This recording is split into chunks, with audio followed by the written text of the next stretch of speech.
कर्णेभिः शृणुयाम देवाः भद्रं पश्येमाक्षभिर्यजत्राः स्थिरैरङ्गैस्तुष्टुवांसस्तनूभिः व्यशेम देवहितं यदायुः ॐ स्वस्ति न इन्द्रो वृद्धश्रवाः स्वस्ति नः पूषा विश्ववेदाः स्वस्ति नस्तार्क्ष्यो अरिष्टनेमिः स्वस्ति नो बृहस्पतिर्दधातु ॐ शान्तिः शान्तिः शान्तिः।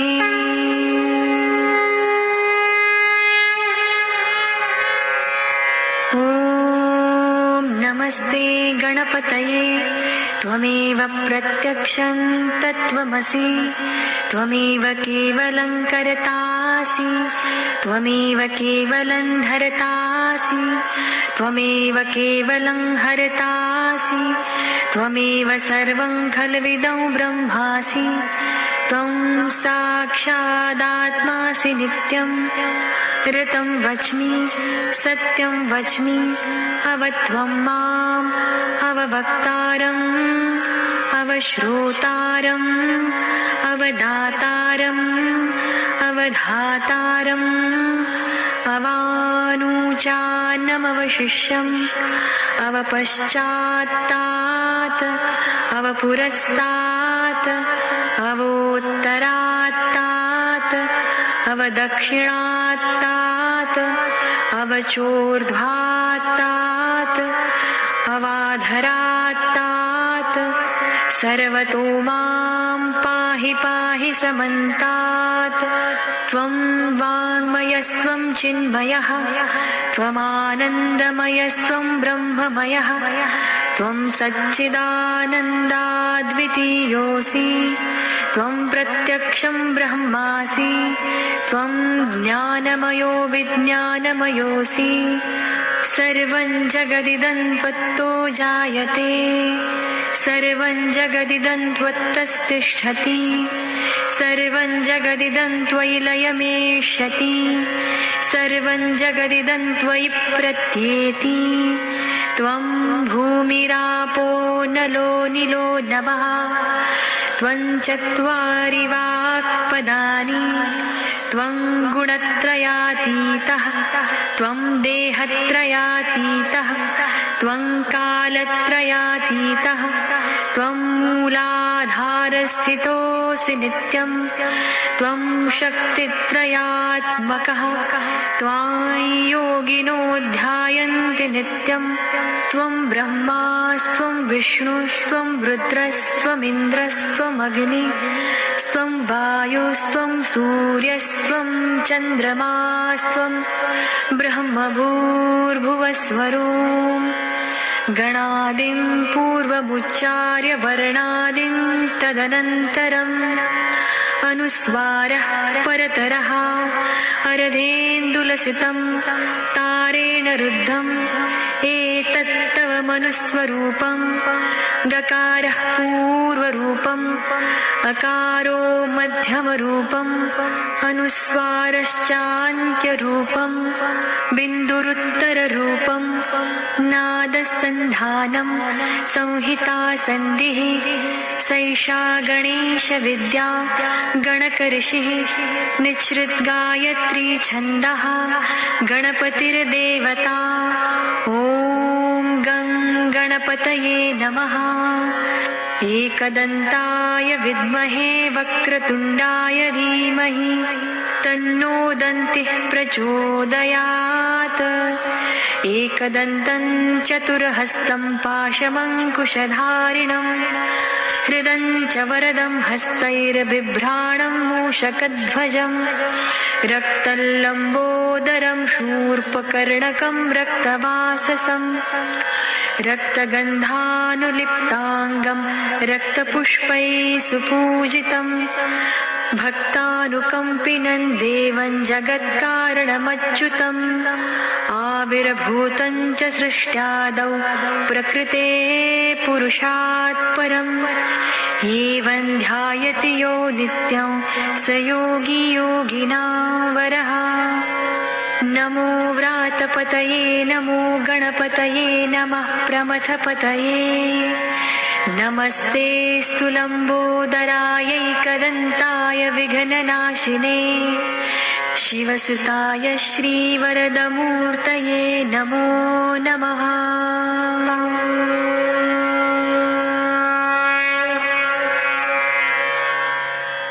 श्रीराम रक्षास्तोत्रम्।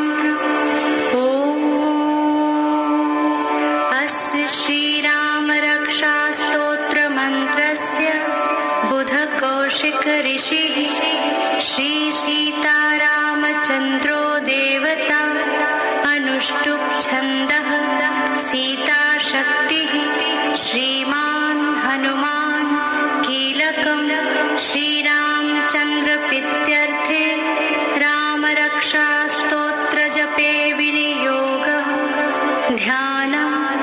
ध्यायेदाजानुबाहुं धृतशरधनुषं बद्धपद्मासनस्थं पीतं वासो वसानं नवकमलदलस्पर्धिनेत्रं प्रसन्नं वामाङ्करूढसीता मुखकमलमिलल्लोचनं नीरदाभं नानालङ्कारदीप्तं दधतमुरुजटामण्डलं रामचन्द्रं।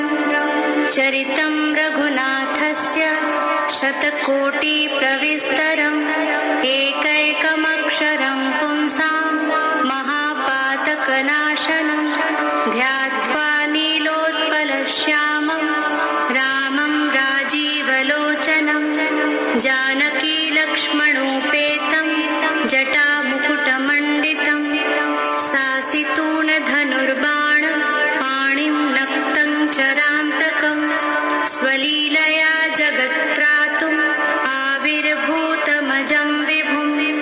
रामरक्षां पठेत् प्राज्ञ पापघ्निं सर्वकामदां। शिरो मे राघवः पातु भालं दशरथात्मजः कौसल्येयो दृशौ पातु विश्वामित्रप्रियः श्रुति। घ्राणं पातु मखत्राता मुखं सौमित्रिवत्सलः जिह्वां विद्यानिधिः पातु कण्ठं भरतवन्दितः। स्कन्धौ दिव्यायुधः पातु भुजौ भग्नेशकार्मुकः करौ सीतापतिः पातु हृदयं जामदग्न्यजित्। मध्यं पातु खरध्वंसी नाभिं जाम्बवदाश्रयः सुग्रीवेशः कटी पातु सक्थिनी हनुमत्प्रभु। पुरुरघुत्तमः पातु रक्षः कुलविनाशकृत्। जानुनी सेतुकृत् पातु जङ्घे दशमुखान्तकः।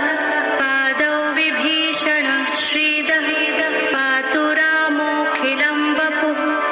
एतां रामबलोपेतां रक्षां यः सुकृती पठेत् सचिरायु सुखी पुत्री विजयी विनयी भवेत्। पातालभूतलव्योमचारिणश्छद्मचारिणः न द्रष्टुमपि शक्तास्ते रक्षितं रामनामभिः। रामेति रामभद्रेति रामचन्द्रेति वा स्मरन् नरो न लिप्यते पापैर्भुक्तिं मुक्तिं च विन्दति। जगच्चैत्रैकमन्त्रेण रामनाम्नाभिरक्षितं यः कण्ठे धारयेतस्य करस्थाः सर्वसिद्धयः। वज्रपञ्जरनामेदं यो रामकवचं स्मरेत् अव्याहताज्ञः सर्वत्र लभते जयमङ्गलम्। आदिष्टवान् यथा स्वप्ने राम रक्षामि मां हरः तथा लिखितवान् प्रातः प्रबुद्धो बुधकौशिकः।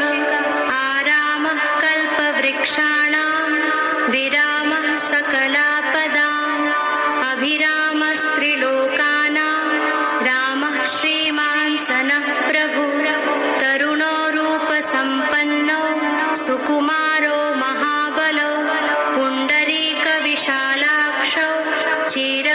क्षीरकृष्णाजिनाम्बरौ फलमूलशिनो दान्तौ तापसौ ब्रह्मचारिणौ पुत्रौ दशरथस्यैतौ भ्रातरौ रामलक्ष्मणौ शरण्यौ सर्वसत्त्वानां श्रेष्ठौ सर्वधनुष्मतां रक्षः कुलनिहन्तारौ त्रायेतां नो रघुत्तमो आतसज्जधनुषा विशुस्पृशा वक्षया शुगनिशङ्गसङ्गिनौ रक्षणाय मम रामलक्ष्मणावग्रतः पथि सदैव गच्छताम् सन्नद्धः कवची खड्गी चापबाणधरो युवा गच्छन्मनोरथानाश्च रामः पातु सलक्ष्मणः रामो दाशरथि शूरो लक्ष्मणानुचरो बली काकुत्स्थः पुरुषः पूर्णः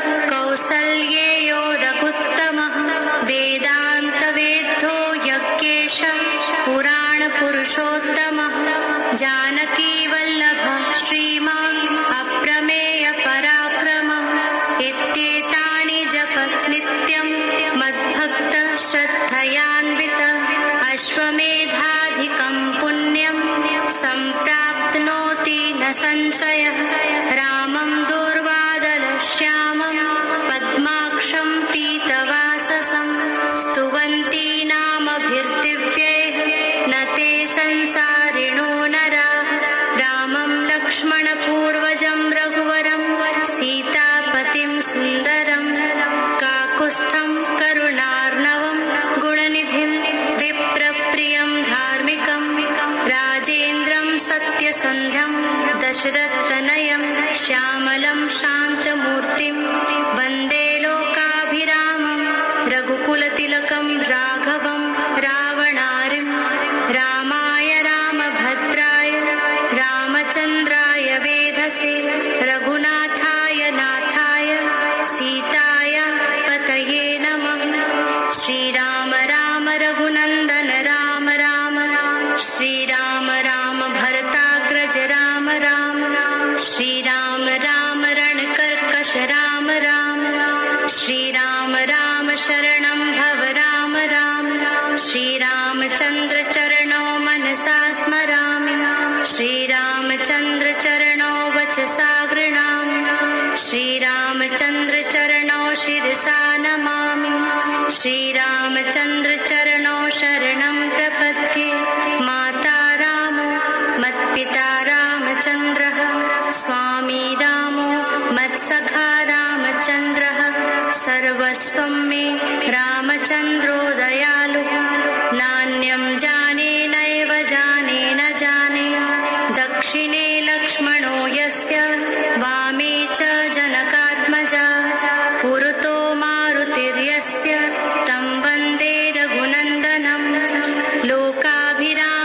लोकाभिराममदङ्गधीरं राजीवनेत्रं रघुवंशनाथं कारुण्यरूपं करुणाकरन्तं श्रीरामचन्द्रं शरणं प्रपद्ये मनोजवं मारुततुल्यवेगं जितेन्द्रियं बुद्धिमतां वरिष्ठं वातात्मजं वानरयूथमुख्यं श्रीरामदूतं शरणं प्रपद्ये पूजतं राम रामेति मधुरं मधुराक्षरम् आरुह्य कविताशाखां वन्दे वाल्मीकिकोकिलम् आपदामपहर्तारं दातारं सर्वसम्पदां लोकाभिरामं श्रीरामं भूयो भूयो नमाम्यहं भर्जनं भवबीजानाम् अर्जनं सुखसम्पदां तर्जनं यमदूतानां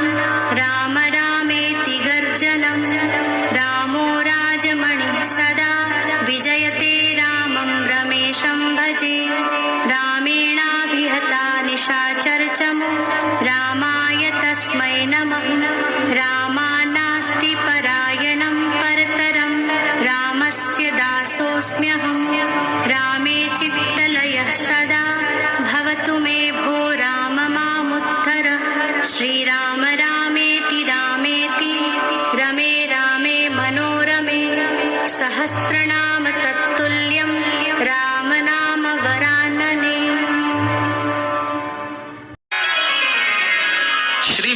स्तोत्र.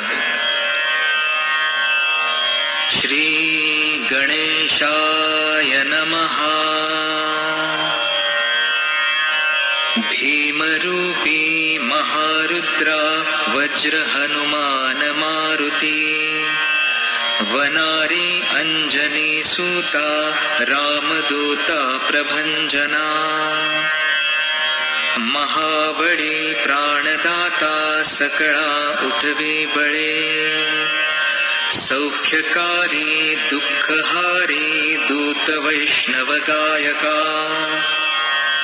दीननाथा हरी रूपा सुंदरा जगदांतरा.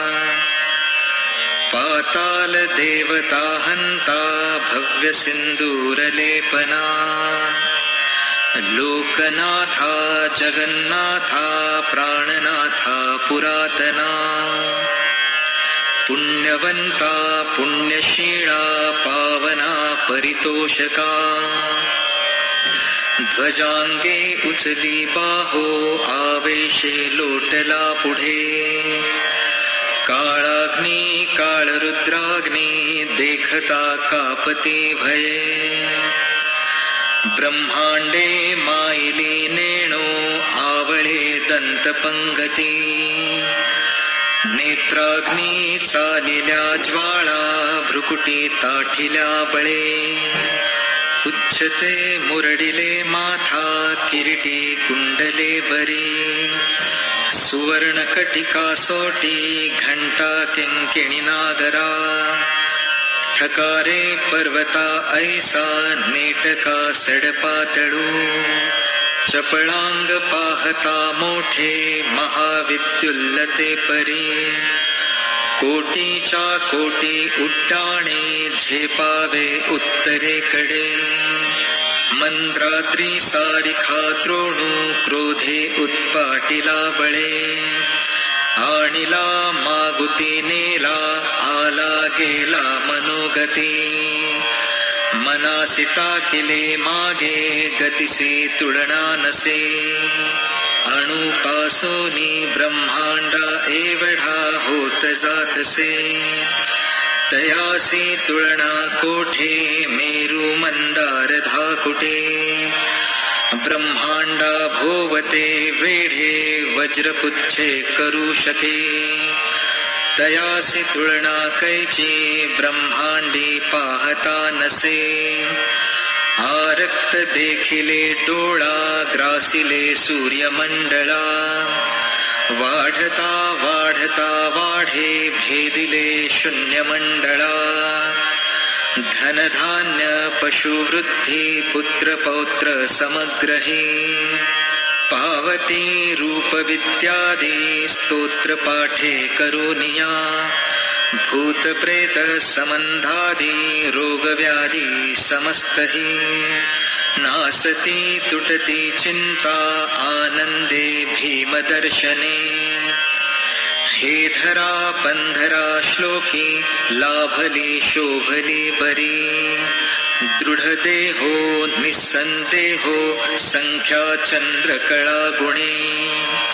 रामदासी अग्रगण्यो कपिकुळासी मंडळू.